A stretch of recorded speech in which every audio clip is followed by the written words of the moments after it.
The Haunting of the Castle of Good Hope. The Castle of Good Hope, an imposing pentagonal fortress in Cape Town, South Africa, is a structure steeped in history and shadow. Built by the Dutch East India Company in the late 17th century, it served as a fort, a governor's residence, and even a prison. Over the centuries, it has witnessed unspeakable acts of cruelty, betrayal, and despair, earning its reputation as one of the most haunted sites in the Southern Hemisphere. This is the tale of one fateful night when its darkest secrets came to light. Arrival at the castle. Aubrey Daniels, an investigative journalist with a fascination for the paranormal, arrived at the Castle of Good Hope on a stormy evening. She had been granted exclusive access to spend the night alone, documenting the legends and alleged hauntings for her upcoming book. Armed with a camera, a recorder, and a bundle of sage, Aubrey was determined to separate fact from folklore. The rain fell in sheets, drenching the cobblestone courtyard as Aubrey entered the castle. The air was thick with the scent of damp stone and sea salt, and the walls seemed to hum with the echoes of centuries past. An old caretaker, Jacobus, met her at the entrance. "Are you sure about this, Miss Daniels?" Jacobus asked, his weathered face etched with concern. "The castle, it doesn't take kindly to those who seek to disturb its rest." Aubrey offered a reassuring smile.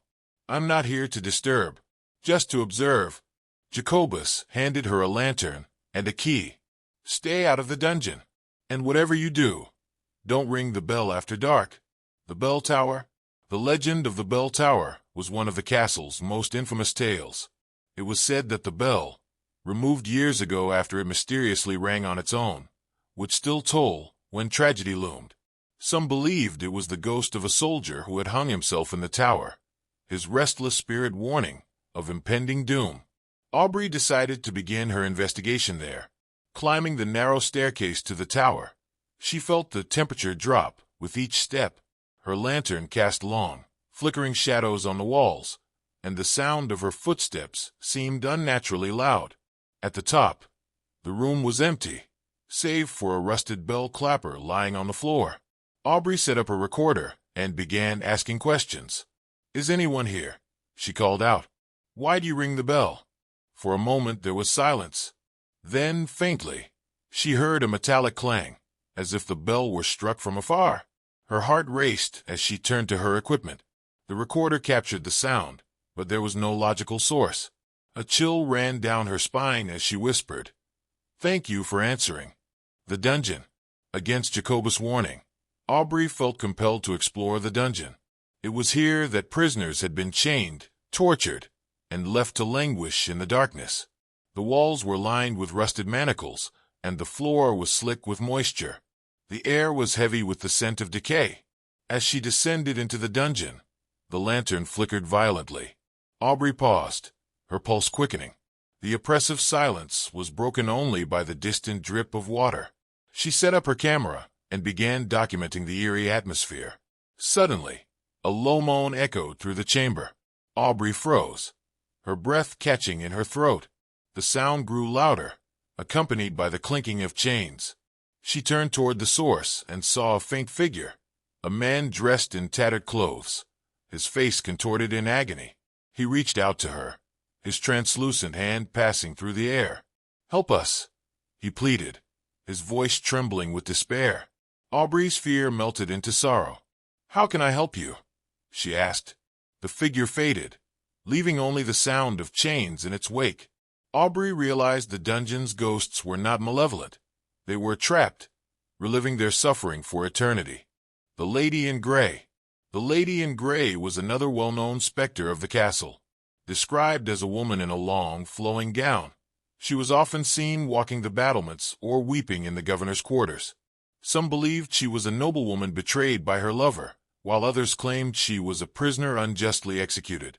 Aubrey set up her equipment in the governor's quarters, where the lady was most frequently sighted. The room was lavishly furnished, but a sense of melancholy hung in the air. As midnight approached, Aubrey began to feel a strange presence. The air grew colder, and the faint scent of jasmine filled the room. She turned her camera toward the doorway, just as a figure appeared. The Lady in Grey was as beautiful as she was tragic, her face etched with sorrow. She glided silently across the room, her eyes fixed on something unseen. "Who hurt you?" Aubrey asked softly. The lady paused, her gaze meeting Aubrey's. Her lips moved, but no sound came out. Tears streamed down her spectral cheeks before she vanished, leaving the scent of jasmine lingering in the air. The final hours. As dawn approached, Aubrey decided to explore the courtyard one last time. The rain had stopped, and the sky was beginning to lighten. She reviewed her notes and recordings, marveling at the evidence she had collected. Suddenly, the bell in the tower tolled, its deep, resonant sound cutting through the early morning stillness. Aubrey froze, her blood turning to ice. She turned toward the tower and saw a figure standing at the top, a shadowy silhouette that seemed to radiate malice. The ground beneath her feet began to tremble, and the air was filled with a deafening roar.